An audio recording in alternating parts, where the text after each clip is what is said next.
Hello warriors. My name is Khan और ये है आपका अपना यूट्यूब चैनल मैडम खान। तो ये इस चैनल पे आपको दृष्टि के करंट अफेयर मंथली मैगज़ीन को कवर कराया जा रहा है। इस कड़ी में 3 वीडियोज़ आ चुके हैं और आज इस कड़ी का चौथा वीडियो है। चलिए देखते हैं। ये तीसरा वीडियो है जो हमने पहले ही करा चुका है, समाजवादी और पंथनिरपेक्ष संविधान। और आज इस कड़ी में चौथा जो है, स्थानीय निकायों में ओबीसी आरक्षण, ये टॉपिक कवर कराया जाएगा। तो चलिए शुरू करते हैं। तो ओबीसी होता क्या है? तो ओबीसी बेसिकली नागरिकों के वे सभी वर्ग शामिल होते हैं ओबीसी में जो सामाजिक और शैक्षणिक रूप से पिछड़े होते हैं। तो आइए देखते हैं कि ये चर्चा में क्यों है। ये चर्चा में इसलिए बना हुआ है कि हाल ही में जो गुजरात राज्य सरकार ने पंचायत और सरकारी स्थानीय निकायों में ओबीसी यानी अन्य पिछड़ा वर्ग को आरक्षण में मौजूद 10% से बढ़ा करके उसको 27% कर दिया है। तो यहाँ नोट करने वाली बात यह है कि 2022 में जो है सुप्रीम कोर्ट ने मध्य प्रदेश में स्थानीय निकाय चुनावों में ओबीसी के आरक्षण प्रदान करने की अनुमति दी थी। बेसिकली यहाँ पे पंचायतों और स्थानीय निकायों से बात हो रहा है, इसलिए ये मुद्दा आया है। और 2022 में महाराष्ट्र में भी याचिका दायर की गई थी, जहाँ पे सर्वोच्च न्यायालय ने 2021 के अपने आदेश को वापस ले लिया है और ओबीसी के लिए आरक्षण जो 27% है उस पर रोक को लगाने से हटा दिया है। तो अन्य बिंदु क्या हैं? तो पहला ये है कि ये जो निर्णय है वो न्यायमूर्ति के.एस. झावेरी आयोग की सिफारिश पे दिया गया है, क्योंकि जो 2022 में सुप्रीम कोर्ट ने आदेश दिया था और ओबीसी से रिलेटेड 27% आरक्षण में, तो उसके बाद ये आयोग गठित की गई थी और जिनकी सिफारिश की वजह से गुजरात में स्थानीय निकायों में ओबीसी आरक्षण के लिए सुझाव दिया गया है। ये जो विस्तारित 27% जो ओबीसी आरक्षण है ये स्थानीय निकाय यानी कि स्थानीय निकायों के सभी स्तरों, जिसमें आता है नगर पालिका, नगर निगम, ग्राम पंचायत, तालुका पंचायत, जिला पंचायत, इन सब पर लागू होगा। हालांकि जो ये बढ़ा हुआ ओबीसी आरक्षण है वो पेशा अधिनियम 1996 के अंतर्गत आने वाले जो क्षेत्र हैं वहाँ पे लागू नहीं होगा, यानी कि जहाँ पे जो एसटी की आबादी अगर 50% से अधिक है तो ऐसे क्षेत्रों में ओबीसी के उम्मीदवारों को सिर्फ 10% का आरक्षण मिलेगा। एससी के लिए यहाँ 14% और एसटी का 7% के लिए जो आरक्षण दिया गया उसके बावजूद ये कोटा जो है सुप्रीम कोर्ट के द्वारा अनिवार्य जो 50% आरक्षण की सीमा का उल्लंघन के बिना अपरिवर्तित रहेगा। तो यहाँ एक सीमा निर्धारित की गई है कि 50% से ज़्यादा आरक्षण नहीं मिलेगा। बावजूद भी ये एससी और एसटी को आरक्षण देने के बावजूद भी ये अपरिवर्तित रहता है। नेक्स्ट पॉइंट है स्थानीय निकायों में आरक्षण के बारे में सर्वोच्च न्यायालय के क्या विचार हैं। तो इसमें पहला पॉइंट है कि के कृष्णमूर्ति बनाम भारत संघ 2010 मामले में 5 न्यायाधीशों की जो संवैधानिक पीठ थी उनका निर्णय था कि सर्वोच्च न्यायालय ने आर्टिकल 243 डी क्लॉज 6 और 243 टी क्लॉज 6 की व्याख्या की है। और इनमें क्या है? तो आर्टिकल 243 डी पंचायत एवं आर्टिकल 243 टी नगर निकायों में जो है ओबीसी वर्ग को कानून बनाकर आरक्षण की अनुमति देता है। यहाँ सुप्रीम कोर्ट ने पॉइंट नंबर 2 में ये भी कहा है कि राजनीतिक भागीदारी में बाधाएं शिक्षा और रोजगार जैसी बाधाओं की तरह नहीं हैं जो शिक्षा और रोजगार तक पहुँच को सीमित करती है।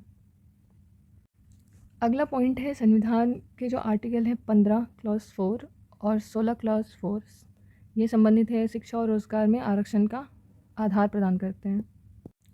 हालांकि सर्वोच्च न्यायालय ने यह भी माना है कि यद्यपि स्थानीय निकायों में आरक्षण स्वीकार है, लेकिन स्थानीय निकायों के संबंध में पिछड़ेपन की जो अनुभवजन्य जांच यानी कि एक्सपीरियंस बेस, प्रैक्टिकल बेस अनुसंधान के अधीन होगी, जिसका जो है 3 क्राइटेरिया होगा।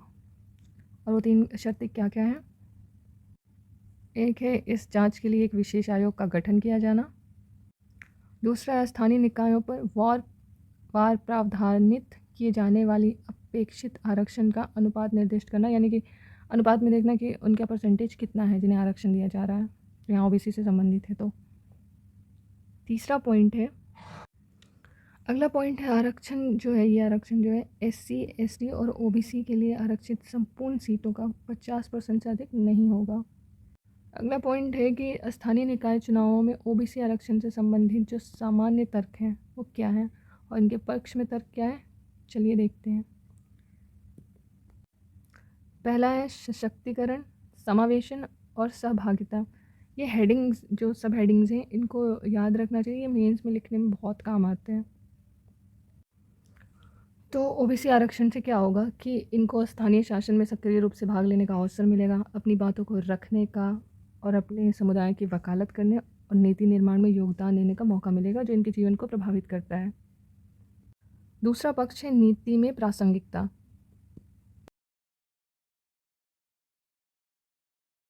प्रासंगिकता कैसे रहेगी कि ओबीसी समुदाय जो है ना, वो अपने निर्वाचित जो प्रतिनिधित्व हैं, वो अपने समुदायों की जो चुनौतियां हैं उनको वो प्रभावी ढंग से संबोधित करेंगे, उनके दिशा में काम करेंगे और इनकी संभावना अधिक रहेगी कि बेहतर काम कर पाए अपनी समुदायों से संबंधित प्रॉब्लम्स पे। अगला तर्क है राजनीतिक जागरूकता में वृद्धि। इससे क्या होगा कि ओबीसी जो समुदाय है वो अपने भागीदारी जो है राजनीति परिप्रेक्ष्य में कर सकते हैं, उनसे वो जुड़ सकते हैं और सक्रिय रूप से अपना योगदान दे सकते हैं।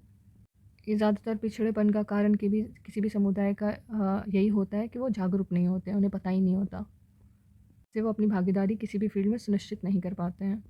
अगला जो पक्ष में तर्क है वो है दीर्घकालिक सकारात्मक प्रभाव। तो ये क्या होगा कि समय के साथ साथ संसाधनों का अधिक न्याय संगत वितरण हो पाएगा, जिसकी सहायता से सामाजिक आर्थिक जो इस एरियाज़ हैं उसमें सुधार हो पाएगा और विभिन्न वर्गों में असमानताएं कम हो सकेंगी।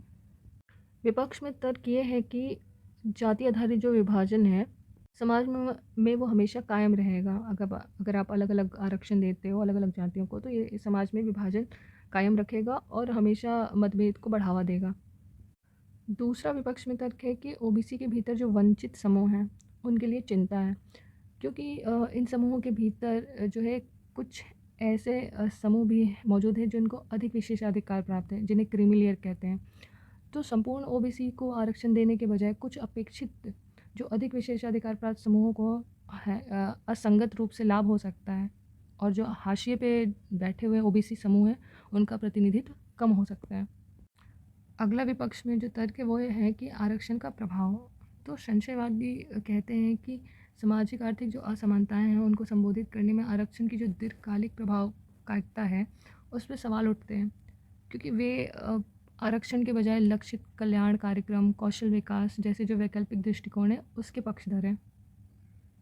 ये पक्ष तो सही है मेरे ख्याल से, लेकिन आप इनको लक्षित कैसे करेंगे? आप सारे लोगों को दे नहीं सकते, वहाँ पे क्रीमी लेयर लगाओगे और जैसे ही आप क्रीमी लेयर लगाओगे तो कहीं ना कहीं आपको वर्गों का विभाजन करना ही पड़ेगा। कैसे डिफ्रेंशिएट कर पाओगे कि किन्हें आरक्षण देना है, मतलब किन्हें लक्षित करना है कल्याणकारी कार्यक्रमों को और किन्हें नहीं करना है। तो अगला विपक्ष में जो तर्क है वो है स्थानीय शासन पर प्रभाव।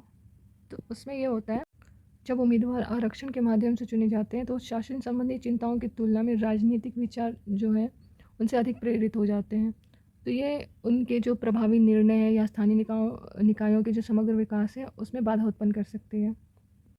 तो अब इससे संबंधित जो संभावित प्रश्न है, स्थानीय निकायों में अनपिछड़ा वर्ग के आरक्षण स्वीकार्यत तथा इन निकायों में पिछड़ेपन अनुभवजन्य जांच की आवश्यकता के तर्क सहित समीक्षा कीजिए।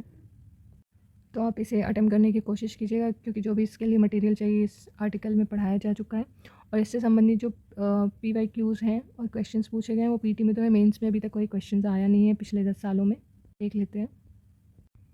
तो यहाँ सवाल है कि भारत में विधिक सेवा प्रदान करने वाले प्राधिकरण यानी लीगल सर्विस अथॉरिटीज़ जो है निम्नलिखित में से किस प्रकार के नागरिकों को निःशुल्क विधिक सेवाएं प्रदान करते हैं? तो पहला है 1 लाख से वार्षिक आय वाले व्यक्ति को, 2 लाख से कम वार्षिक आय वाले ट्रांसजेंडर को, या 3 लाख से कम वार्षिक आय वाले ओबीसी के सदस्यों को, और 4 सभी वरिष्ठ नागरिकों को। तो इसमें जवाब यहाँ पे ए है, 1 और 2। इसमें ओबीसी और वरिष्ठ नागरिक शामिल नहीं है। थैंक यू फॉर लिसनिंग और मैडम खान के साथ बने रहिए।